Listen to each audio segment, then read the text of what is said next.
Fundamental monitoring and ইভ্যালুয়েশনের আজকে আমি ২ টি part আপনাদের শেখাবো।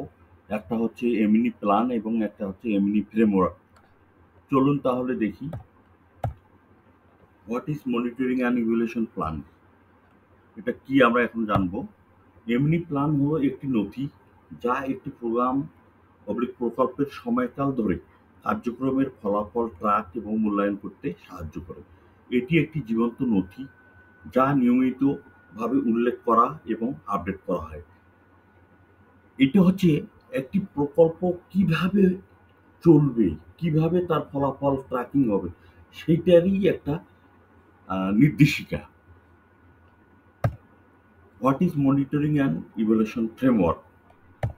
এমনি ফ্রেমওয়ার্ক একটি প্রতিষ্ঠান বা প্রকল্পে কিভাবে এমনি কার্যক্রম বাস্তবায়ন করা হবে তার একটি সারাংশ প্রদান করে থাকে এবং ব্যবহার হয়।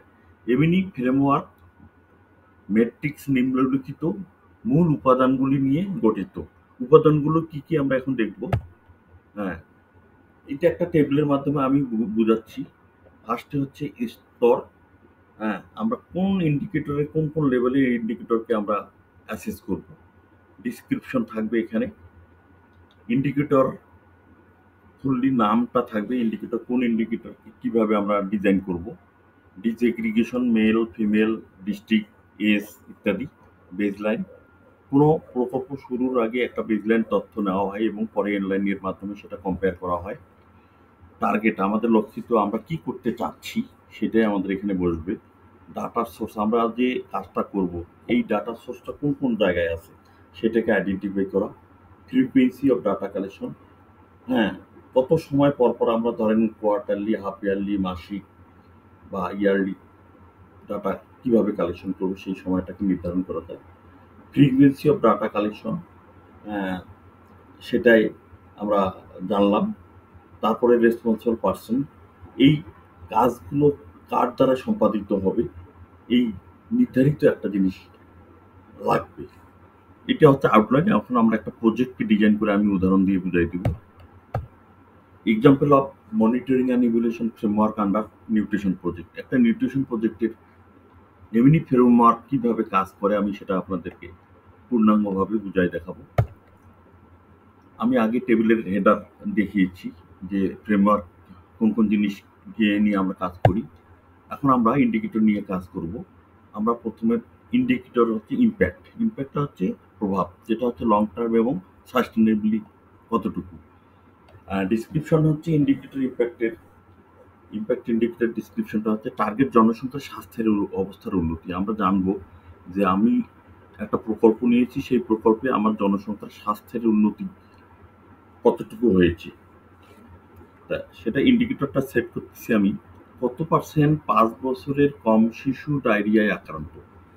আমি জানতেছি ওই এলাকায় যেহেতু ডায়রিয়া আছে, সেটা ডায়রিয়া এই কাজটা করলে আমি কতটুকু আক্রান্ত আছে সেইটার মেজার করব। তারপরে হচ্ছে ডিসএগ্রিগেশন লিঙ্গ এবং বয়স অনুপাতে ডিসএগ্রিগেশন করব, যেমন মেল ফিমেল কতজন, বয়সের এজ ইন্টারভেল দিয়ে সেটা দেখব। বেজলাইন আমরা প্রকল্প শুরুর আগে আমরা সার্ভে কোশ্চেনিয়ারের মাধ্যমে তৈরি করে নিতে পারবো, আমাদের যেহেতু এখন জানা নাই। আর আমাদের টার্গেট হচ্ছে আমরা কমিউনিটিতে অন্তত 15% কমাবো ডায়রিয়ার হার। আর ডাটা সোর্স আছে বেজলাইন এবং এন্ডলাইন সার্ভের মাধ্যমে কম্পেয়ার করে আমরা জানবো যে আমাদের প্রজেক্টে কতটুকু উন্নত হয়েছে। Frequency of data collection, program এবং প্রকল্পের আগে এবং পরে আমরা এটা করব। রেসপন্সিবল পার্সন হচ্ছে এমনি ফোকাল পার্সন। আউটকাম ইন্ডিকেটর আমরা এখানে 3টা সেট করেছি আমি। ফলাফল একটা হচ্ছে টার্গেট জনসংখ্যা, স্বাস্থ্যবিধি অনুশীলন উন্নত হয়েছে। প্র্যাকটিস লেভেলটা কতটুকু উন্নত হয়েছে আমরা এখানে যাব। কত পার্সেন্ট লোক উন্নত হাত ধোয়ার অভ্যাস প্রদর্শন করছে। যেমন হচ্ছে আমরা 3টা সময় ক্রিটিক্যাল সময় আমরা হাত ধুয়ে থাকি। যেমন হচ্ছে একটা মায়েরা বাচ্চাকে ব্রেস্ট ফিডিং করার সময়, আর একটা হচ্ছে ভাত খাওয়ার আগে এবং পরে, টয়লেটে যাওয়ার আগে এবং পরে। এই প্র্যাকটিসগুলো আমরা কতটুকু হয়েছে আমরা সেটা সম্পর্কে জানবো। ডিসএগ্রিগেশন লিঙ্গ বয়স বেজলাইন আমরা তৈরি করব এবং টার্গেট হচ্ছে আমাদের 15% আমরা বৃদ্ধি করব। হ্যান্ড ওয়াশিং প্র্যাকটিসটা আমরা কমিউনিটিতে আগে যেটুকু ছিল সেটার থেকে আমরা 15% বৃদ্ধি করব।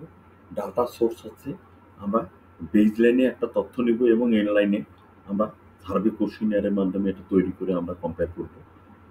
এটা কোন কোন সময় করব? প্রকল্পের আগে এবং পরে, এমনি ফোকাল পার্সন রেসপন্সিবল। আউটকাম 2 টা হচ্ছে টার্গেট জনসংখ্যা স্বাস্থ্যবিধি অনুসরণ উন্নত করেছে কতটুকু কিভাবে জানবো আমরা সেটাই। কত পার্সেন্ট লোক উন্নত পানি, চিকিৎসা এবং সংরক্ষণ পদ্ধতি প্রদর্শন করছে। অনেক সময় কমিউনিটিতে দেখা যায় পানি খুবই দুষ্প্রাপ্য, হ্যাঁ, আর্সেনিক থাকে, ময়লা পানি থাকে, সেগুলো পরিশোধন করা প্রয়োজন হয় কিছু ওষুধ, তারপরে ফিটকিরি ইত্যাদি দিয়ে, এবং সেই পানিটাকে ধরে রাখা, সংরক্ষণ করা কতজন করতেছে পদ্ধতি। আমরা সেই ইয়েটাও আমরা এখানে দেখব, ডিসএগ্রিগেশন মেল ফিমেল এবং বয়স। টার্গেট হচ্ছে 15% আমরা কমিউনিটিতে বৃদ্ধি করব। আগে যে অবস্থায় মানুষ ছিল তার চেয়ে 15% আমরা বৃদ্ধি করতে চাচ্ছি বেজলাইন এবং ইনলাইন সার্ভের মাধ্যমে। প্রোগ্রামের আগে এবং পরে আমরা এটা করব। এমনি ফোকাল পার্সন রেসপন্সিবল। আউটকাম হচ্ছে 3, ফলাফল টার্গেট জনসংখ্যার সাথে অনুশীলন জ্ঞান, আমরা নলেজটা দেখব এখানে।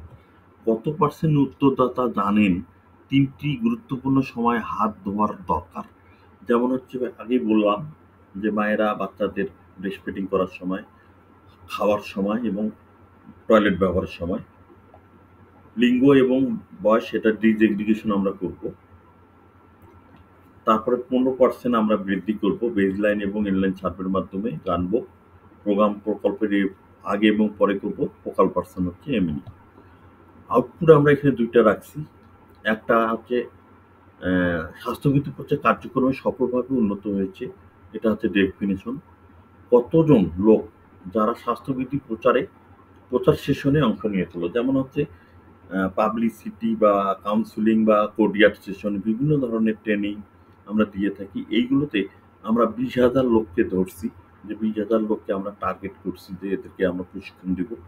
এবং এটা কতজন লোককে দিলাম এটা কিভাবে জানবো? আমরা তাদের উপস্থিতি অ্যাটেন্ডেন্স শিট থেকে আমরা বুঝবো যে টার্গেট 20,000 আছে, সেখানে কতজন আমরা প্রজেক্ট পিরিয়ডের মধ্যে ট্রেনিং করেছি।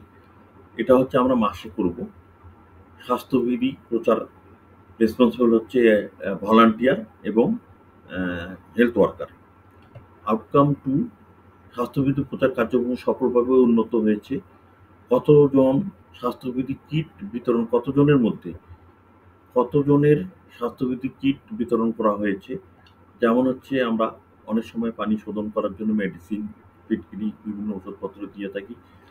এবং এবার এখানে ধরেছি আমরা 5,000 টার্গেট বিতরণ এবং ডাটা সল বিতরণ পরবর্তী পর্যবেক্ষণ। আমরা এটা যখন বিতরণ করব